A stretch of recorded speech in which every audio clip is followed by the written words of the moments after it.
Tes, cek. Selamat pagi, selamat siang, selamat sore, dan selamat malam. Eh, di sini saya akan mempresentasikan atau menjelaskan tentang final project Artificial Intelligence tentang ANN atau Artificial Neural Network. Nah, skenario yang saya pilih adalah breast cancer. Nah, di sini dapat lihat bahwa yang pertama saya akan mengimpor beberapa library, yaitu ada Panda, NumPy, Matplotlib, Seaborn. Nah, di sini Panda saya pakai untuk mengambil data dari dataset. Nih, dari sini dapat lihat juga dari panda.read.csv isi foldernya. Nah, di sini mengambil 5 data utama dan 5 data bagian tail. Di sini dapat terlihat dari indeks 064 dan 564 sampai 568. Selanjutnya, di sini akan melakukan beberapa diagnosis, yaitu menghitung diagnosis M dan B. Diagnosis M tentang kategori kanker yang ganas, dan kategori B untuk kanker yang masih jinak. Nah, menggunakan fungsi df, diagnosis value count. Di sini saya menghitung yang pertama berapa banyak diagnosis kanker jinaknya dan juga berapa banyak diagnosis kanker ganasnya. Nah, selanjutnya di sini ada fungsi is null, saya gunakan untuk menghilangkan bagian-bagian yang isinya nol, yang tidak ada, yang bernilai nol atau yang tidak ada isinya.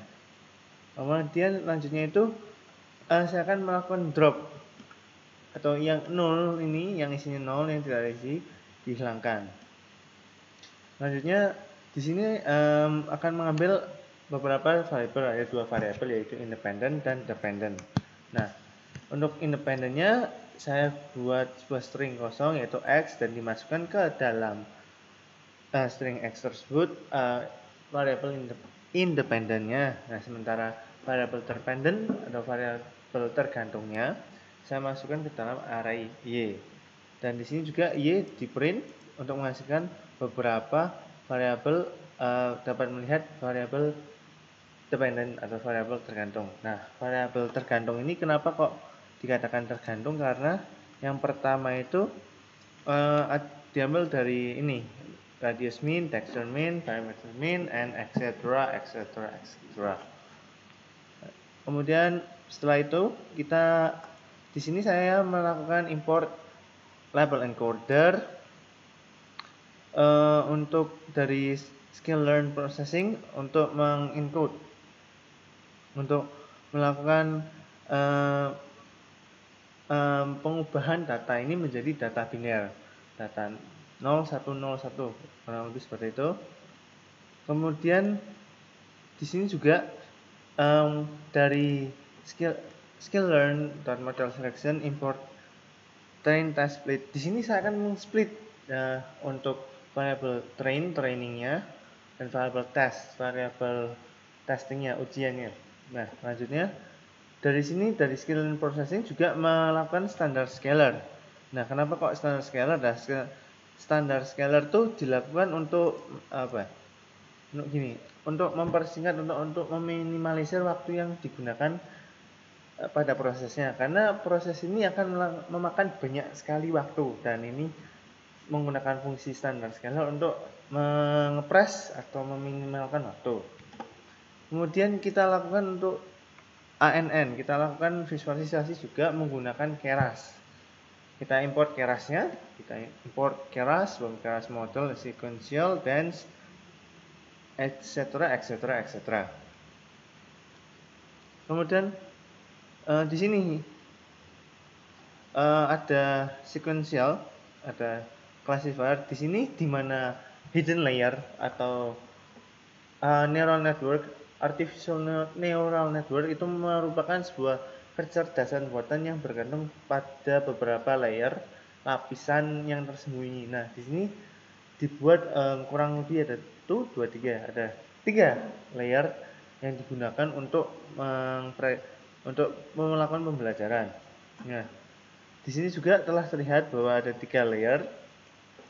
Di sini ada 3 layer. Lalu setelah ini selesai, kita lakukan di sini atau compiling di artificial neural network. Nah, di sini menggunakan optimizer biar agar di loss value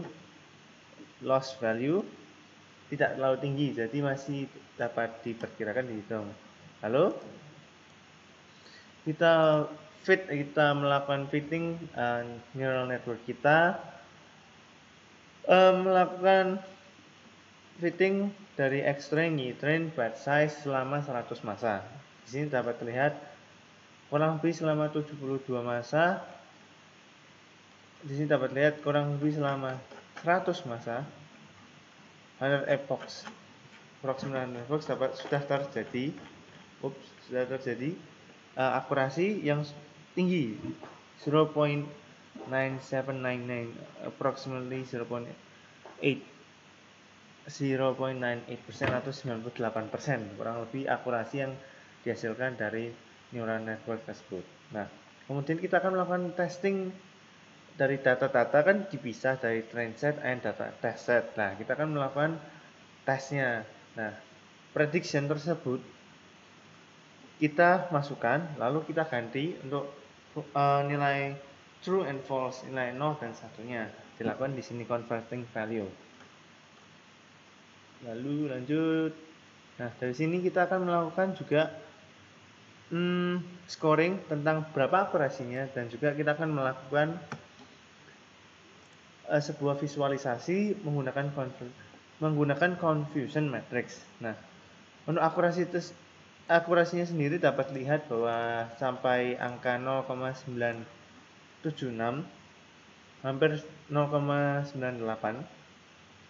Lanjutnya ini adalah plot show-nya atau visualisasi gambar menggunakan confusion matrix. Lalu di sini juga saya melakukan untuk dari histori yang sudah pernah dilakukan dari sejarah-sejarah tersebut, plot data test, data training. Nah, kita akan melakukan accuracy model tentang model akurat dan loss model, dapat memperhitungkan seberapa akuratnya model ini atau neural network kita, dan kira-kira lossnya juga berapa. Nah, dapat terlihat di sini.